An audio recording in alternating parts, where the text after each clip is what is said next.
নমস্কাৰ বন্ধু বান্ধৱীসকল, আপোনালোক সকলোকে আলোড়ন এগ্ৰলৈ পুনৰবাৰ স্বাগতম জনাইছোঁ।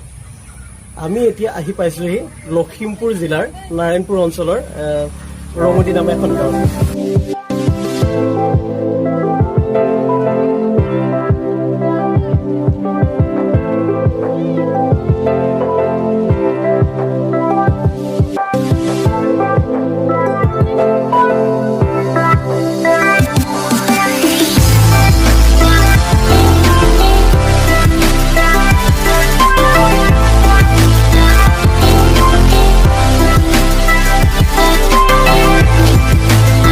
আমি বিশিষ্ট মৌপালকজনক এতিয়া লগ পালোঁ। আমি তেখেতৰ লগত চিনাকি হ'ব খুজিছোঁ।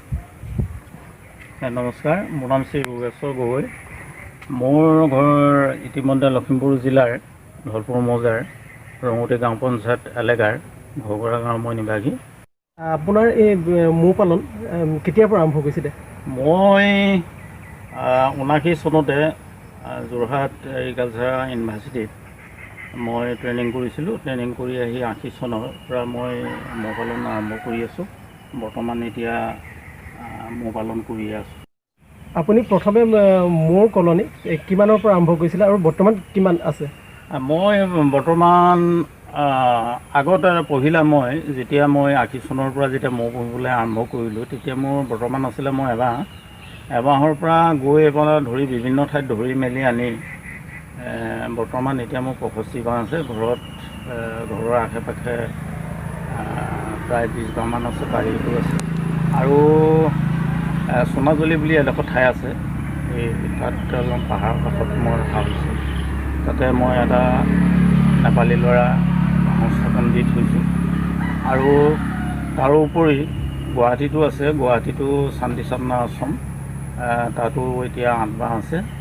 তাতো এজন ল'ৰা মই ইনভেষ্ট কৰি ৰাখিছোঁ।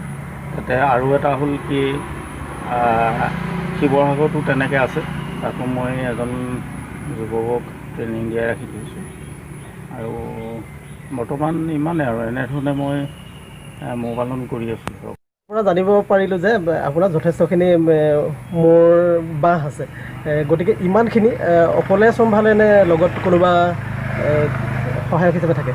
না, মোৰ ঘৰত যিখিনি আছে বৰ্তমান এইখিনি মই চোৱাৰ উপৰিও মোৰ ইতিমধ্যে অৰ্ধাংগিনী চাই, লগতে মোৰ বোৱাৰীও আছে। বোৱাৰীকো মই ধুনীয়াকৈ ট্ৰেইনিং দিয়াই মই তেওঁকো চোৱা চিতা কৰিবলৈ মই ৰাখোঁ। আৰু বিভিন্ন দিশত মই আঁতৰত তেনেকৈ যিখিনি আছে সেইখিনি মই বিভিন্ন ঠাইত আগত মই কৈছোঁৱেই যে এজন যুৱকক ট্ৰেইনিং দিয়াই মই ৰাখিছোঁ। ইমানেই ধৰক। আপুনি মৌৰ বৃদ্ধিৰ ক্ষেত্ৰত কেনেধৰণৰ ব্যৱস্থা গ্ৰহণ কৰে বাৰু? মই ইতিমধ্যে এবাহৰ পৰা এবাহ পদ্ধতি এটা কৰোঁ যদিও মই বিভিন্ন ঠাইৰ পৰা মই ধৰক ধৰি আনোঁ। আৰু নৱেম্বৰ 1 মানে এপ্ৰিলৰ লাষ্ট এই সময়তে এবাৰ মৌৱে মানে ৰাণী সৃষ্টি কৰে। প্ৰথমতে মতা মৌ সৃষ্টি কৰি লয়, আৰু মতা মৌ সৃষ্টি কৰাৰ পাছত ৰাণীয়ে কুমচেল বনায়, অৰ্থাৎ ৰাণী বনায়। তেতিয়া সিমাহৰ পৰা এবাৰ মই তেনেধৰণে 2-3 বাৰ মই তেনেধৰণে প্ৰডাকশ্যন কৰোঁ, অৰ্থাৎ বৃদ্ধি কৰোঁ। গতিকে তেনেধৰণে মই হেৰি কৰোঁ আৰু বাঁহৰ পৰা মৌ ৰসখিনি আপুনি কেনেকৈ মানে উলিয়ায়? এতিয়া মই দুটা পদ্ধতিত উলিয়াওঁ। ধৰক মই মেচিন ব্যৱহাৰ কৰোঁ, তাত 4-5খন ভৰাই ল'ব পাৰি। চাক মধুকক্ষৰ যিটো চাক, মধুকক্ষৰ চাকটো ইতিমধ্যে মই ভৰাই ল'ব পাৰোঁ। ভৰাই লৈ ইতিমধ্যে মই হেণ্ডেল আছে, হেণ্ডেলেদি ঘূৰাই দিব পাৰোঁ। আৰু ধৰক আৰু এটা খুব লৰালৰি হিচাপে উলিয়াব পাৰি, বল্টিঙত ধুনীয়াকৈ মৌ চাকটো ভৰাই লৈ হাতেৰে ঘূৰাই মই মৌ ৰসটো উলিয়াওঁ, আৰু তেনেধৰণে উলিয়াওঁ। বিশেষকৈ কোনটো ছিজনত মৌ ৰসটো বেছিকৈ উৎপাদন হয়? নৱেম্বৰ লাষ্টৰ পৰা ইতিমধ্যে ফেব্ৰুৱাৰী লাষ্টলৈকে উৎপাদনটো বেছি হয়। এইকাৰণে হয়, তেতিয়া আপোনাৰ বিভিন্ন ফুলৰ তাৰমানে গছৰ ফুল ফুলে, বিভিন্ন গছৰ, আৰু ইতিমধ্যে সেইটো সময়তে বেছি উৎপাদন হয় মৌ ৰসটো। বিভিন্ন ফুল ফুলে সেইটো সময়তে। কথা হ'ল কি, সেই ফুলবোৰ যেতিয়া ফুলে তেতিয়া ৰসটো বেছি হয়, আৰু এটা কথা ঠিক যে এক বছৰত মৌ ৰসৰ মানে ৰংটো অলপ বদলি হয়, 7টামান ৰং হৈ যায়। তাৰমানে ধৰক জামুকৰ দিনত অলপমান ক'লা হয়, তাৰপৰা ধৰক আমৰ দিনত বেলেগ হয়, সৰিয়হৰ দিনত বেলেগ হয়, ৰংটো সলনি হয়। সৰিয়হৰ দিনত মানে অলপমান মানে হালধীয়া কালাৰ নিচিনা হয়, জামুকৰ দিনত অলপ ক'লা হয়। এনেকৈ মানে মৌ ৰসটো মানে কেতিয়াবা পাতল খোৱা যেন লাগে, ৰসটো ডাঠ হয়, কেতিয়াবা পাতল হয়, কি হয় মানে এইটো মানে হয় মানে কথাটো হ'ল মানে কি বাৰিষা ছিজনত অলপ পাতল হৈ যায়। তাৰমানে বাৰিষা ছিজনত বৰষুণটো পৰে ন, ফুলত সিহঁতি পানীয়ে সৈতে মানে ফুলৰ ৰসটো লৈ গুচি আহে। ফুলৰ ৰসটো লৈ গুচি আহে মানে সেইটো কাৰণে সেই বাৰিষা দিনত অলপমান বাৰিষা ছিজনত অলপমান মানে ৰসটো পাতল হয়। সেইটোৱে আচল কথা। কিন্তু খা খৰালিজনে যেতিয়া মানে ধৰক বতৰটো অলপ মুকলি হ'ব, তেতিয়া ৰসটো অলপ মানে ডাঠ হৈ যায়। মৌ ৰস এদিনত কাটে নে সপ্তাহত কাটে নে কেনেকৈ কাটে মানে, আৰু উৎপাদন কিমান হয় আপোনাৰ? এই এসপ্তাহ 10 দিন লাগে এবাৰ মৌ ৰস কাটোতে। ধৰক মানে সিহঁতেও ফুলৰ ৰসবিলাক আনিব লাগিব, আনি তেওঁলোকে ভৰাব লাগিব চেলত। আৰু ইতিমধ্যে উৎপাদনটো মই মাহেকৰ চিষ্টেমত মই আপোনালোকৰ হিচাপটো দিব নোৱাৰিম, কাৰণ মোৰ বছৰেকীয়া হিচাপ আহে। বছৰেকীয়াত হয়তো মোৰ এতিয়া যি 65 বাঁহ আছে, 65 বাঁহৰ ভিতৰতে মই প্ৰায় 45 বাঁহমানৰ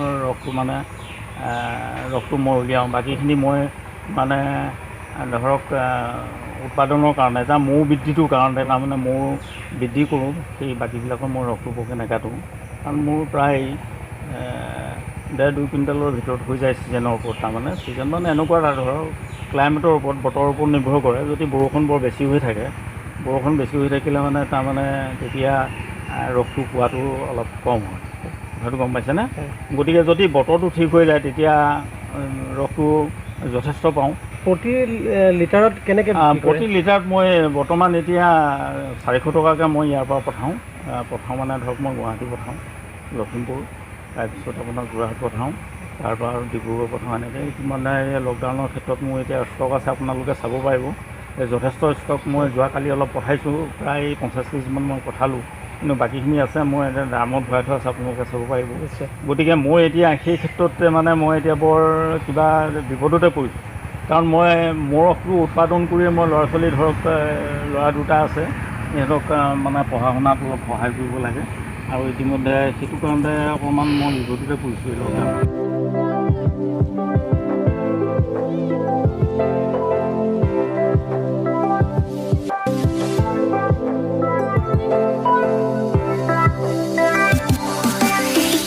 মাহেকীয়া হিচাপে মোৰ মানে হিচাপটো নাহে, বছৰেকৰ মূৰত আহে।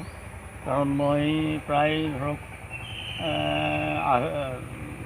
2.5 লাখ 2 লাখ টকা মোৰ ইতিমধ্যে উৎপাদন বছৰি হয়।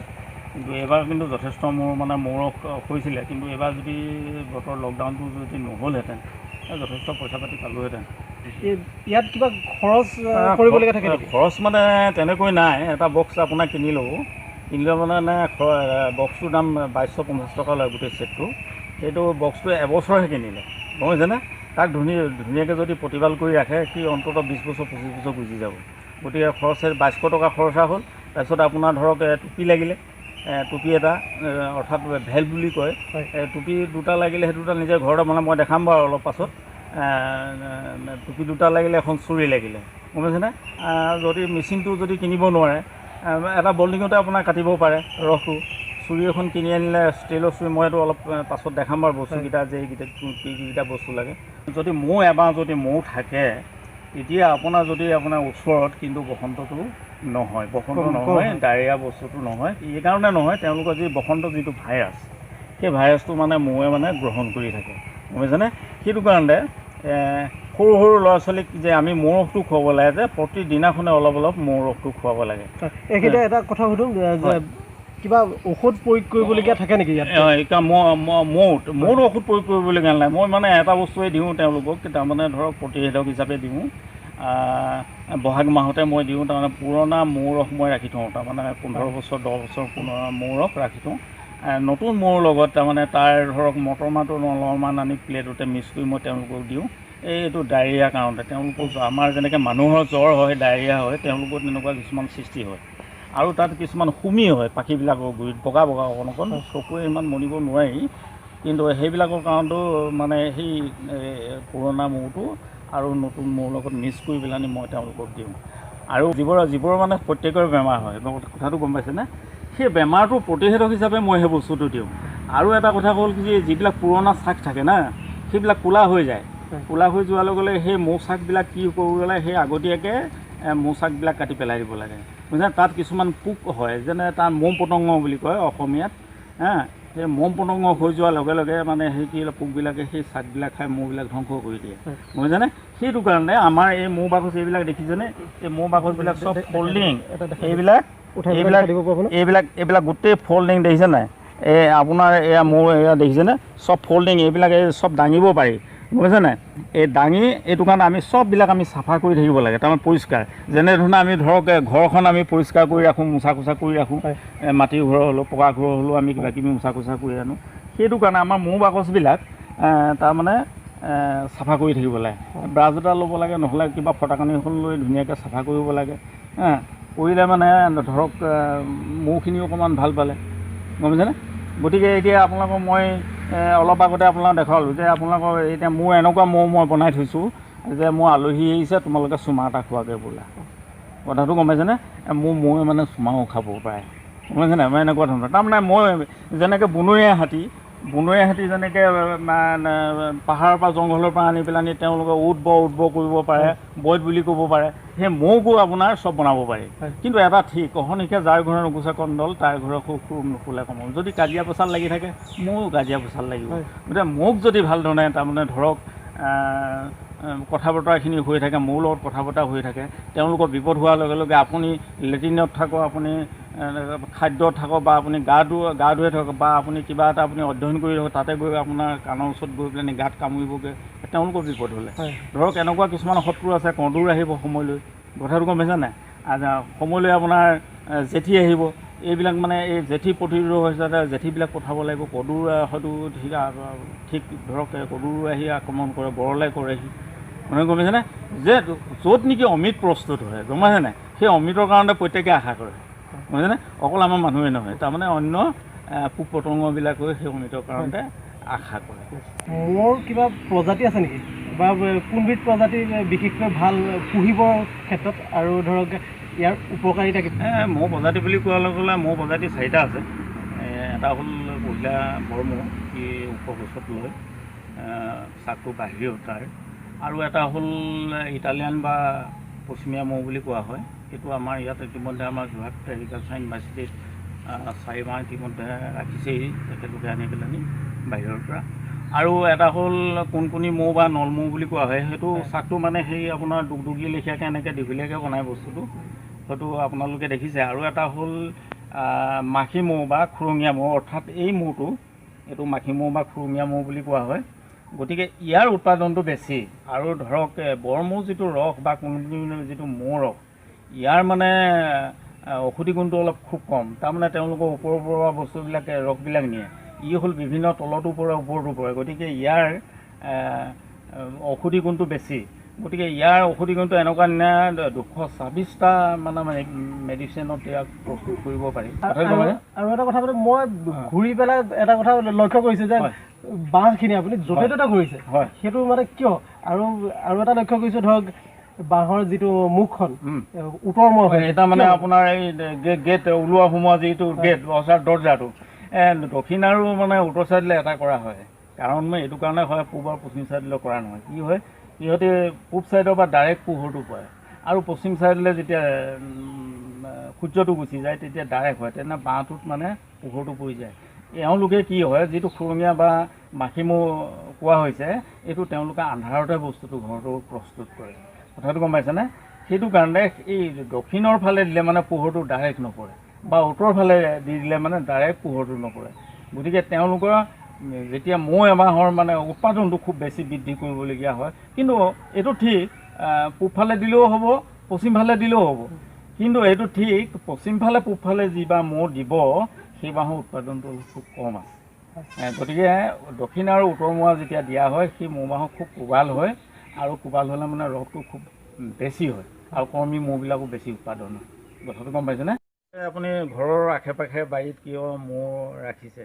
কথাটো হ'ল কি, মৌ আচলতে এবাৰ মৌৰ পৰা এবাৰ মৌলৈ আপোনাৰ 50 মিটাৰ আঁতৰ হ'ব লাগে বা 10 মিটাৰ আঁতৰ হ'ব লাগে। তাৰমানে বৰ ওচৰা ওচৰি হ'লে কি হয়, এবাহত যেতিয়া ৰস নাইকিয়া হৈ যায়, ইবাহে গৈ পেলাই ইবাহত গৈ পেলাই আক্ৰমণ কৰে।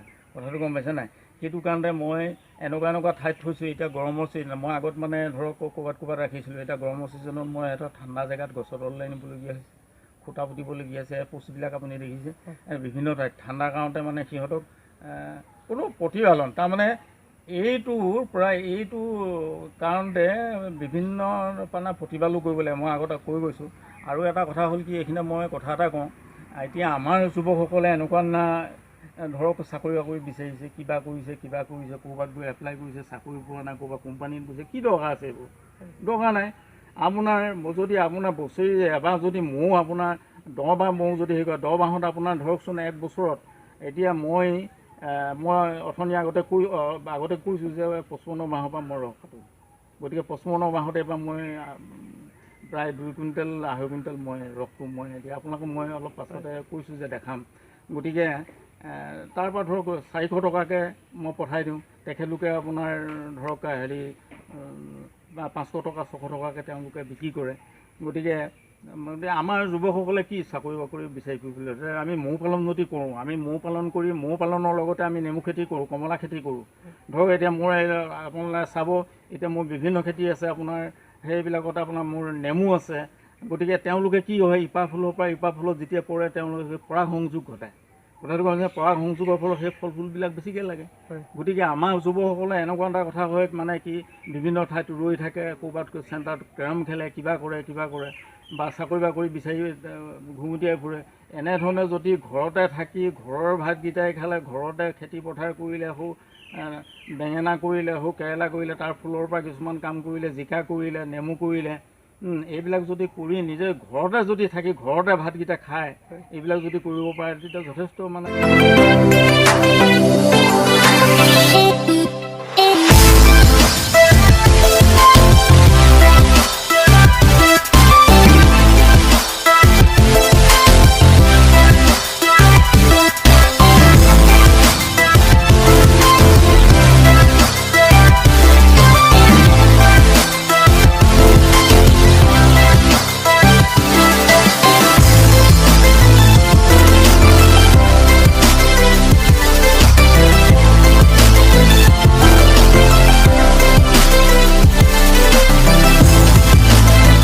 ইতিমধ্যে ৰেডিঅ' চেণ্টাৰটো গোটাই লৈ চিটি আৰু ইতিমধ্যে সাক্ষাৎকাৰো মই দিছোঁ কেইবাবাৰো।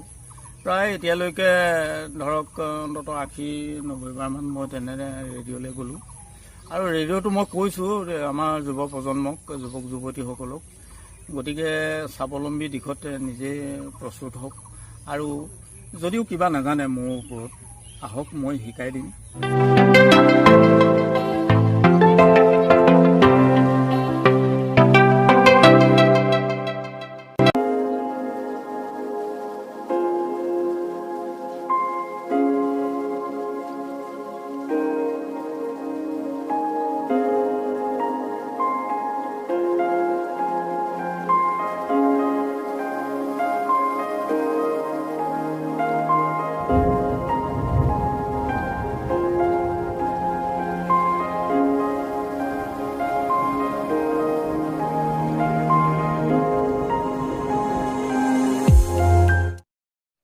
আপুনি দিনটোত মৌ কলনীত কিমান সময় কটায় বা কিমান সময় দিয়ে?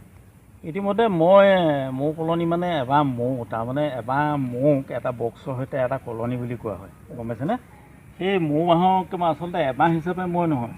ধৰক এতিয়া ধৰকচোন মোৰ এতিয়া 20 বাৰ মোৰ ঘৰতে মৌ আছে। গতিকে মই 20 বাৰ মৌ একেদিনাখনে চাবলৈ গ'লে অলপ অসুবিধা হয়। কিন্তু মোৰ চোৱাৰ এটা নিয়ম এটা আছে। নিয়ম এটা মানে এইটো ট্ৰেইনিঙৰ সময়তো মই ল'ৰা ছোৱালীবিলাকক কৈছোঁ, কাৰণ ৰাতিপুৱা 6টাৰ পৰা 9টাৰ ভিতৰলৈকে সেই মৌ বাহৰ মই মানে কি কৰিব লাগে, ৰস কাটিব লাগে, তেওঁলোকক চাফা চিকুণ কৰিব লাগে, প্ৰতিপালন কৰিব লাগে, কথা বতৰা পাতিব লাগে, কি কৰিব লাগে সেইটো কওঁ। তাৰমানে মানুহৰ যেনেকৈ এটা জিৰণি সময় আছে বা শোৱা এটা সময় আছে দিনটো কাম বন কৰি, তেনেধৰণে মোৰ তাৰমানে 10 বজাৰ পৰা 1 বজালৈকে তেওঁলোকে অকণমান বাঁহৰ ভিতৰত জিৰণি লয়। সেই সময়ত তেওঁলোকে কাম বন নকৰে। তেওঁলোকে যে কাম বন কৰে 6টা 5টামান বজাৰ পৰা তেওঁলোকে 9টামান বজালৈকে দবাদব কাম কৰে আৰু 1 বজাৰ পৰা প্ৰায় 6মান বজালৈকে গধূলা 6মান বজালৈকে কাম বন কৰে। যেতিয়া তেওঁলোকে কাম বন কৰে তেতিয়া সেইটো সময়তে তেওঁলোকক প্ৰতিপালন কৰিব লাগে যে মৌ ৰসটো কাটিব লাগে বা কিবা কৰিব লাগে। গতিকে মই দিনটোত ধৰক 6-7 মাহমান মই ৰস কাটোঁ। আপুনি ইমানখিনি কৰি আছে, কিন্তু চৰকাৰী হিচাপে কিবা অনুদান লাভ কৰিছে নেকি বৰ্তমানলৈকে? চৰকাৰী হিচাপে মই একো অনুদান এতিয়ালৈকে মই লোৱা নাই, চৰকাৰী লোৱা নাই আৰু মই বিচৰাও নাই আৰু নিবিচাৰোঁ বুলি ভাবিছোঁ। আৰু অহা প্ৰজন্মৰ যুৱক যুৱতীসকলক এইটো কাৰণে কৈছোঁ, গতিকে এইবিলাক চৰকাৰী বস্তু এটা লৈ মানে মূৰত ধৰক গৰম কৰা বাহিৰে অন্য একো নাই। খুবেই ভাল লাগিলে আৰু আপোনাক লগ পাই, বিশেষকৈ আপোনাক লগ পাই খুবেই ভাল লাগিলে। এতিয়া আপুনি যুৱ প্ৰজন্মক কিবা মেছেজ দিব বিচাৰিব নেকি? হয়, যুৱ প্ৰজন্মক মই এটা কথাই কওঁ এইখিনিতে, কথা হ'ল কি তেওঁলোকে মৌ পালন কৰক, মৌ পালন কৰি ধৰক ফলফুলো উৎপাদন কৰক।